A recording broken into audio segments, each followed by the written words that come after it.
Apple MacBook Air 13-inch April 2014 review. Latest MacBook Air is faster, runs longer, costs less.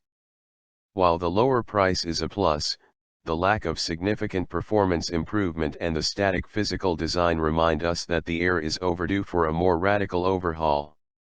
Balancing out those two factors, our rating remains the same, and the remainder of this review is essentially unchanged from the 2013 version. Both the 11-inch and 13-inch MacBook Airs are still universally useful laptops that are largely frustration-free, but that also lack some of the latest bells and whistles, edge-to-edge glass, touch screens, higher display resolutions, you may be looking for. Like the 2013 Air, this model has an Intel Haswell-generation CPU, and also Intel's improved HD 5000 graphics. It's still not anything like having a discrete GPU, as in the 15-inch Retina Pro, but with game services such as Steam and EA's Origin now being Mac compatible, it may make some small inroads for OS X gaming. The 2013 Air also added 802.11 AC Wi-Fi, a new standard that will slowing working its way into wireless routers, as well as Apple's Airport Extreme and Airport Time Capsule hardware. If you have an 802.11n router, which is a much more likely scenario, this may not help you, but it's a nice piece of future-proofing. Design and features. The MacBook Air keeps the same external look as the previous couple of generations, a look that still rivals the newest Ultrabooks, although some systems, such as Sony's Vaio Pro line, are getting thinner and lighter without sacrificing much in the way of productivity. Both the 11-inch and 13-inch versions of the MacBook Air still have the same thickness, ranging from 0.11 inch to 0.68 inch. Spread over the larger footprint of the 13-inch chassis, the 13-inch version still feels satisfyingly thin. Unlike the 11-inch MacBook Air, the 13-inch screen is still not a 16:9 display. The screen area also lacks the edge-to-edge glass over a black bezel found in the MacBook Pro. Instead, the screen is, as in previous years, surrounded by a thick silver bezel.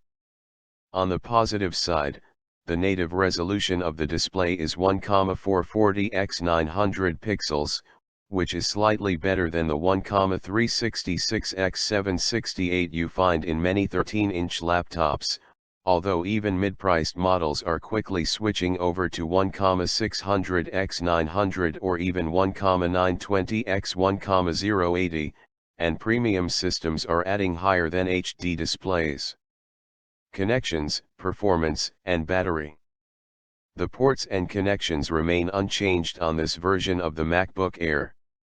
That gives you two USB 3.0 ports and a Thunderbolt port to play with the latter used for both external accessory and video connectivity.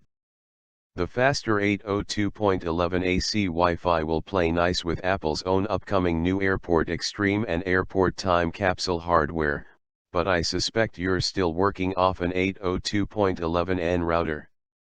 There's more on what 802.11 AC means for you here. The only difference here is a jump from a 1.3 GHz Intel Core i5 processor to a 1.4 GHz chip. The 128GB SSD and 4GB RAM remains the same. The integrated HD 5000 graphics chip from Intel isn't meant for serious gaming, but at the native 1,440 x 900 resolution, it ran the recent Tomb Raider game, one of a handful of current Windows and OS X cross-comparable games, at medium settings at 17.6 frames per second. Anecdotal gameplay tests in Portal 2 show that the Air can handle mainstream games that lean a bit more on the casual side. Battery life is where the MacBook Air, both the 11-inch and 13-inch versions, really stands out. The 2013 13-inch Air ran for 14 hours and 25 minutes in our video playback battery drain test. The 2014 version adds to that, running for 16:26 on the same test.